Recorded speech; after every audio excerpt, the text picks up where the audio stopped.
Hello and welcome to my last Prelude 2 reaction video. In the first two, I reacted to the project cards and preludes that were introduced with Prelude 2. And this time I will react to the corporations. Once again, and more than ever, this is not a concrete tier list. It's just my initial reaction. I've played now around like 6 or 7 Prelude 2 games. I have not played with all of these corps yet. I think I have seen every corp played though by someone else. And I have, of course, also tried to analyze the strengths and weaknesses of these corps. But with corps more than with project cards and preludes, I think experience playing with the corp really shapes your opinion on them.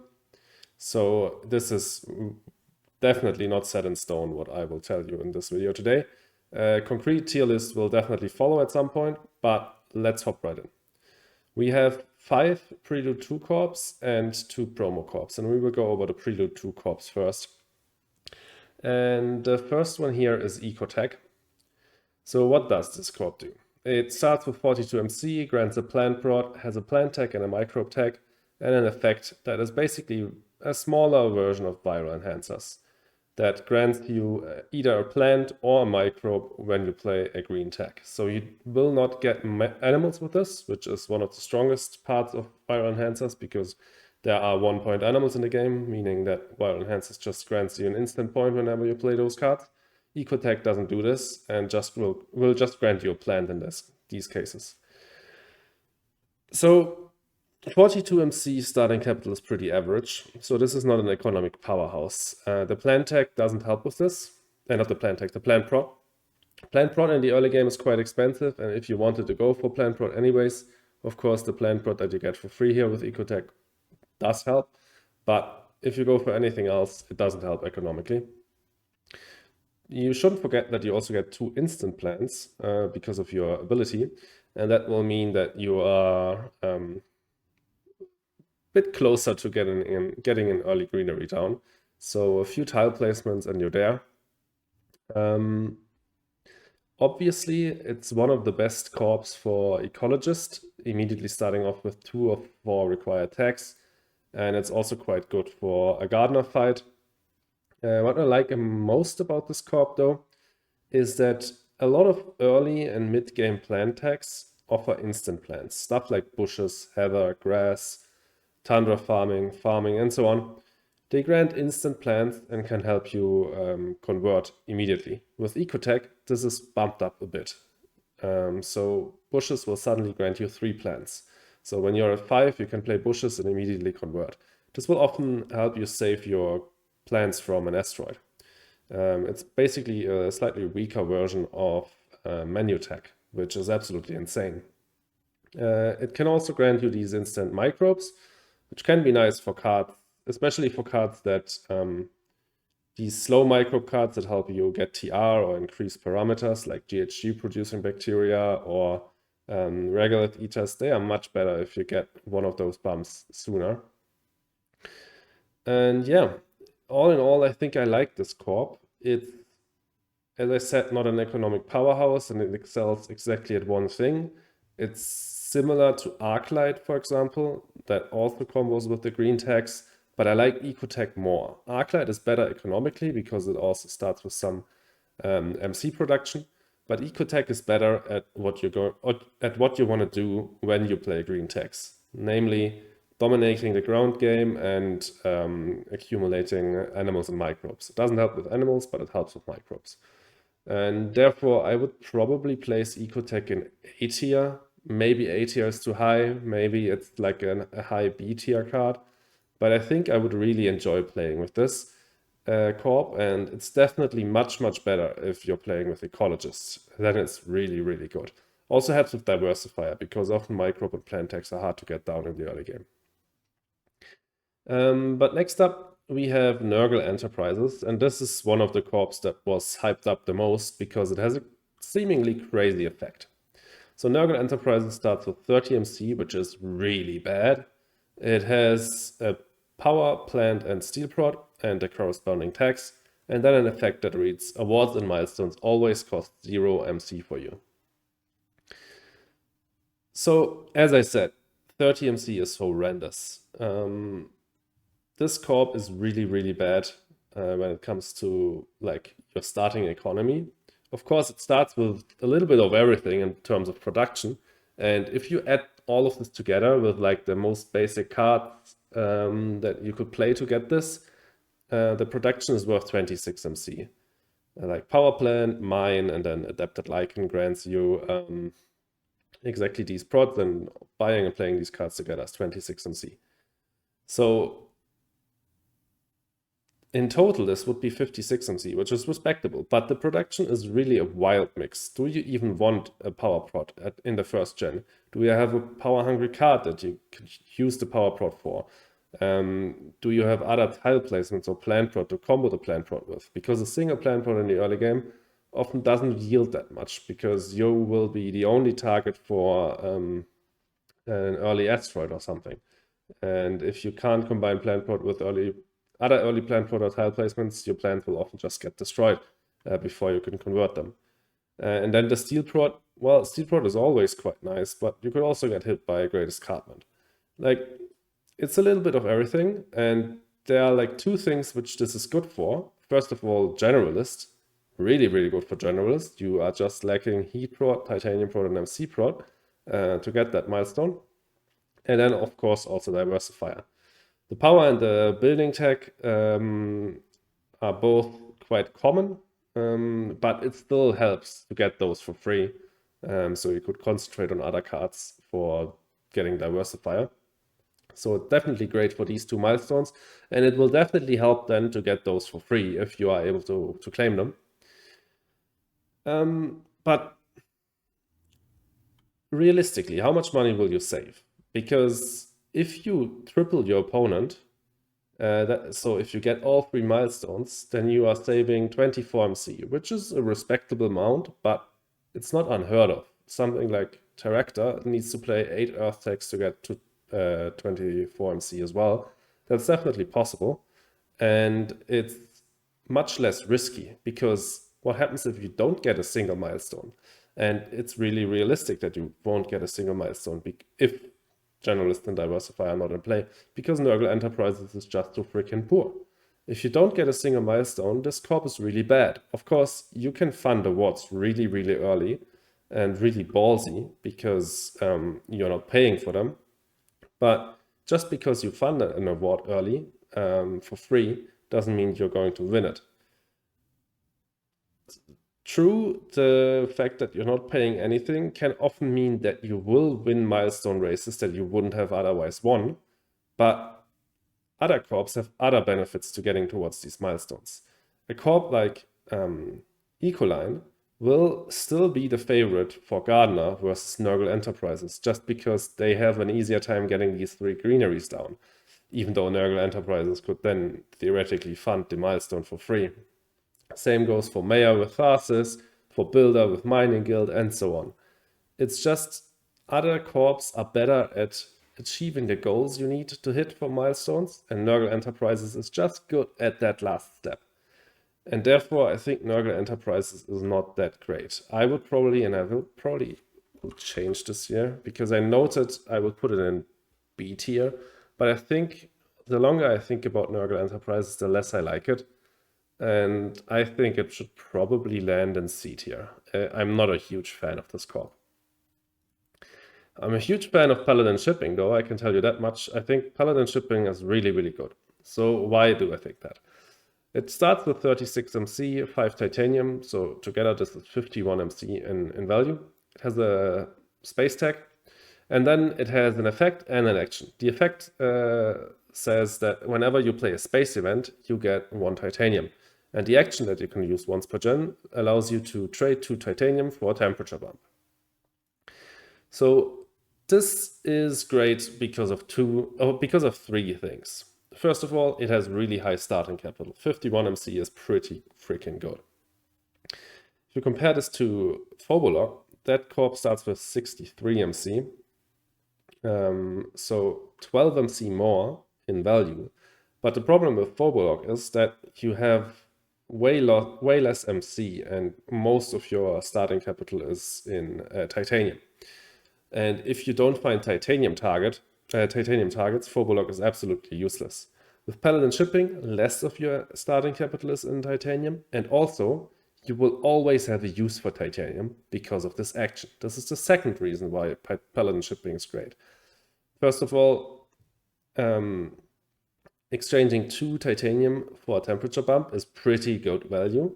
That's 6 MC, and like asteroid costs 14 minus 6 plus 3, so that's 9 MC. So it's just cheaper than asteroid or like a similar card. And secondly, it means that you will always have a use for your titanium unless the heat is maxed out. And that's really, really good, because one problem with playing mineral production is that it's risky. If you don't have card draw, you're not guaranteed to draw into enough cards to spend your minerals on. And with Paladin shipping, you can at least spend 2 titanium per gen on increasing the temperature. And then it also gives you a rebate on some of the best cards in the game. Space events are really, really good, and getting a titanium back is really great because it funds more space events and allows you to use your ability. So I think Paladin shipping is insane, especially if you're only playing base game. Because if you're only playing base game or base game plus preludes, rushing is really good. And Paladin shipping, I think, excels at rushing like no other corp. It grants you a discount on some of the best rush cards like Comet, Demos Down, GIA, and so on. And it also allows you to increase the temperature. The only problem is that many space events increase the temperature already, but this just means that Paladin shipping probably doesn't need to develop any heat prod. So I think Paladin shipping is probably an S tier corp. I think it's overall really great. I think it's a bit weaker in the expansions because you're more likely going for a long game in the expansions. But yeah, I still think it's great. Next up, we have Sagitta Frontier Services. And I think this one is really interesting. It starts with 31 MC, a power prod, 2 MC prod, no tag, importantly. And it draws you a card immediately as your first action that has no tag. And it then has a discount of 4... No, not a discount, a rebate on cards with no tags of 4 MC. And a rebate of 1 MC on cards with exactly 1 tag.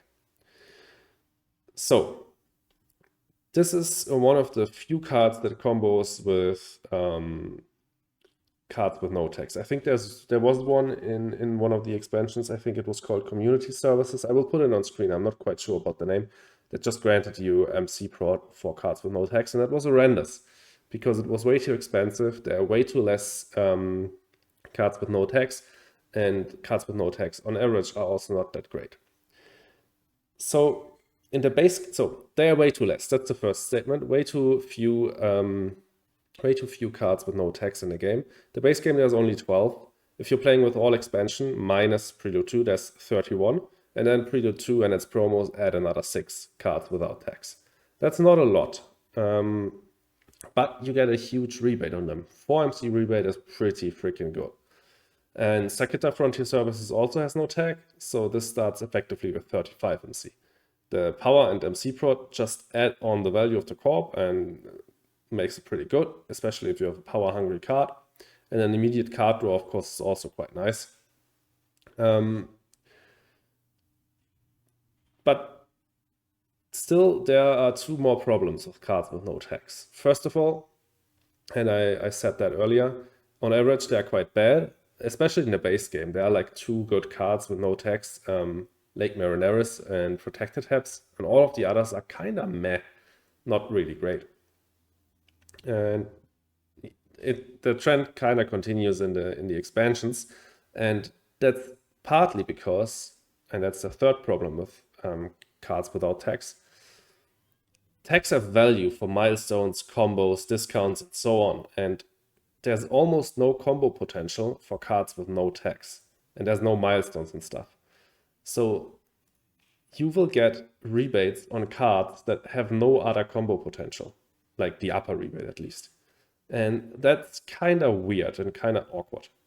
But the good thing about Sagitta Frontier Services is this lower part here. What the thing that makes this card shine. if you play a card with exactly 1 tag, you gain 1 MC. So you have basically a rebate, a rare but really strong rebate, and then a really common, kind of weak rebate. That 1 MC rebate on cards with exactly 1 tag will trigger so often. There are so many cards with exactly 1 tag. Also, events with just 1 tag will count, like with just the event tag, will also count as cards with exactly 1 tag. So this makes you get a discount on a lot of different cards and makes the Guitar Broly quite strong economically, even though it has low starting capital. And therefore, I think it's probably an A tier core. I really like it. I like that they introduced some combo potential for cards with no tax. I wish it wasn't just a corporation, but also some more cards, project cards, so that more than just this corp could benefit from that. But if you get Sagitta and play a few cards with no tax and then run into community service, it would be insane. Next up, we have Spire, and this is the last of the 5 Prelude 2 corps. And this one starts with 50 MC. You, as your first action, draw 4 cards and then have to discard 3 from your hand. So it doesn't need to be 3 out of these 4 that you draw. It has a city tag, interestingly, and an earth tag, and an effect that says whenever you play a card with at least 2 tags, you gain a science resource on this corp, and then you can use these science resources to pay for standard projects, and every science resource is worth 2 MC. So this is the first, I think the first card in the entire game with city tag that doesn't place a city, interestingly. And it also means that you immediately gain a science resource on the corp. So there's like one thing I really like about this corp, and that's the fishing for cards at the start. +4, -3 leaves you with just +1 card, but it's still much, much better than just drawing 1 card. Because maybe you have AI Central on hand, but you're lacking a science tag. You draw 4 and then you have to discard 3, but if you draw into a science tag, you don't care about all of these other cards. You just keep the science tag and you can play AI Central with that. So if you desperately need a combo piece like a science tag for AI Central, a plan tag for NRA, more Jovians or whatever, Spire will help you find those immediately. And then we need to talk about the effect. Also, it has really high starting capital, which I like, and 2 tags for Diversifier, one of them being pretty rare, the city tag. And then the effect. So this is the first out of 2 corps that were introduced with this expansion, because one more is in the promo corps, that have some combo potential with standard projects. And I think this corp is the better one. Standard projects are on average overpriced by 4 MC. So a standard project versus a project card is a 4 MC more expensive. Compare standard project Aquifer to Subterranean Reservoir. Subterranean Reservoir costs 11 +3, standard project Aquifer costs 18. So if you use 2 of these resources on playing a standard project, you're just getting a card of normal value. It's like you're playing Subterranean Reservoir. So you need to use more than 2 of these resources on a standard project to make it better than a regular card. That means you need to play quite a few cards with 2 or more tags to make use of this ability regularly. That can definitely happen. There are a lot of cards with 2 or more tags. And Spire is also quite rich at the start of the game to play a few of them and then use standard projects to their advantage. The thing is, making standard projects cheaper doesn't really help your economy at the start, but as I said, 50 MC is quite high, so you shouldn't have a problem with that. And I still think this effect is quite neat and can help you out to be more flexible, because with standard projects you can achieve quite a few different things, and making them cheaper makes you quite flexible. I always like when corporation effects help you playing standard projects. So I would probably put Spire in low A tier, maybe B tier, something like that. I like it less than Sagitta, for example, but it's still quite nice. Before I move on to the last 2 corps, which are the promo corps, Let me also say one thing about the average card quality in this set. I think the cards and preludes in Prelude 2 and the accompanying promo pack were better than average. There were quite some really good cards in this set, project cards and preludes, and really some OP ones. Like on the prelude side, we had Corridors of Power, for example, which is really, really strong, or Project Eden, which is just insanely busted. And then on the project card side, we had stuff like Solar Logistics, Astra Mechanica, some really, really good cards. And we also had only a few rather bad ones. The corps are also okay, but there are also some not that great ones. I think the first one, which we will talk about in a minute, of the promo corps is really bad. And then I think also Nurgle Enterprises is not that great. And I think the other corps are all quite okay, but not too amazing. The only one that I think really stands out is Paladin Shipping. But yeah, let's actually move on to the promo set and talk about the last few corps. So next up we have Kuiper Cooperative, and I just teased that I really don't like this corp. Why is that? Well, it starts with 33 MC and a titanium prod, and it has 2 space tags. Also, it has an action that allows you to add 1 asteroid here for every space tag that you own. So you can, if you don't play another space tag in Gen 1, you can use this action and get 2 asteroids on this corp. And then it has an effect that says when paying for the asteroid or aquifer standard projects, so the temperature or ocean projects, each asteroid on this corp may be used as 1 MC. So that means that if you never play any more space tags, you basically get 2 MC income per gen that can only be used for standard projects. And these asteroids are getting used up. So what problem do I have with this corp? So a few. First of all, it's poor at the start of the game. 33 MC is really, really bad. It starts with a titanium prod, that's nice, and that will help you playing space tags, but still that's quite poor.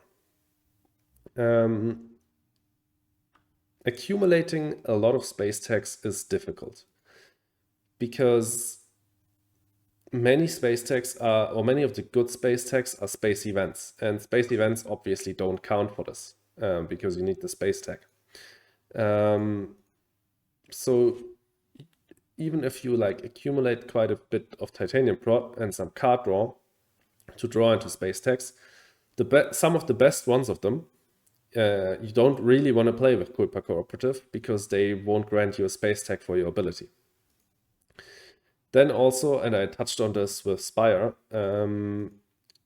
standard projects are on average 4 MC more expensive than a card. So 4 of these asteroids, each time you buy a standard project with them, are just getting used up to make the standard project as effective as a regular card. So if you're using up 4 of these asteroids to play a standard project aquifer, you're just playing a regular old subterranean reservoir. And then the last problem I have with this is that space tags, except space events, so those space tags that you really want to play with Kuiper Cooperative, are mostly long game focused. Stuff like the space Jovian tags, so asteroid mining, Vesta shipyard, IO mining industries. Also the just random big space tag like 16 Psych or was it, what's the name? Yeah, 16 Psych, I think, or Phobos Space Haven, or like there's a few of them. I'll put some of them on screen. Like those are long game centered space tags, like Ron's Observatory as well, stuff like that. And then your ability, if you're playing those long game centered space tags, allows you to terraform more effectively. So that goes against what you're doing. It just doesn't combo at all. And you really need to play a lot of space tags to even make it worthwhile. So you really need to lean into long game to do a short game. That makes no sense. I think Kuiper Cooperative is too poor, And like the action and effect together, they don't really mix well. I think it doesn't really make sense what this corp does, and therefore I think it's the weakest corp of the set. I think it's definitely like D tier, maybe even worse. Like it can get ridiculous, of course. Like if you're playing 8 or 9 space tags, suddenly you're getting 8 or 9 asteroids per gen on this corp that you can then use for standard projects. But again, you need to subtract four of those asteroids each gen because standard projects are more expensive than regular cards. So yeah, I really don't like Cooper Cooperative. I don't think it's very strong. But I think Tychomagnetics is definitely better. And this is the last card of the promo set. Promo set was only 2 corps. So it has 42 MC starting capital. It has a power prod. It has a power tag and a science tag. And then an action that allows you to spend an amount of power and draw that many cards. And then you can keep one of them and discard the rest. And this is basically the action that also High Tech Lab grants. This is really good. High Tech Lab is a pretty good card, and Tychomagnetics is a pretty good corp, I think. If you're playing with colonies, the one power prod that you have at the start will help you getting to 3 to trade. But it also means when you're playing with colonies, your ability will be clashing with the need to trade, because you will need more power prod than 3 to be able to trade and use your ability. And trading is super good, card draw is super good, so you will want to do both. If you're not playing with colonies, then at least you have 1 power prod immediately to start using your ability from Gen 2 on. And if you get more than 1 power prod online, this ability can very effectively allow you to fish for combo cards. If you're looking for very specific cards, like if you're going for Jovian strategy and you're looking for a Jovian multiplier, if you're going for the green combo and you're looking for insects, NRA, or ecozone, or if you need 1 more science tag to get AGT down, then using like 3, 4, or 5 power to look at that many cards and then keep that one that you really need is really, really strong. I think this is a really good card for a long game because you get card draw and you already get a science tag, which helps with a long game a lot. And the only thing that you need to worry about is tapping. Like if you don't develop more power prod than this one that you get for free at the start of the game, it really hurts if you get tapped. So try to get a little bit more power prod online. You will want that anyways, because looking at more than 1 card is really good. The problem, of course, with a lot of science and card draw centered projects, corps, and cards is that economically it's not great. Like 42 MC is really just average, and you don't have a discount on anything. But maybe this effect allows you to have to buy less cards in a draft or find the best economy cards. So I really like it. I think it's an A tier corp, and is really in stark contrast to Cooper Cooperative. But yeah, that was it for this video. Once again, this was not my concrete tier list yet. This was just my first reaction to these corps. But I hope you found it helpful. And if you did enjoy the video, please leave a like and consider subscribing. I still have more plans for Prelude 2 content and of course other videos as always. So if you don't want to miss them, definitely make sure to subscribe. And yeah, I hope I'll see you in the next video. Have a good one, guys, and goodbye.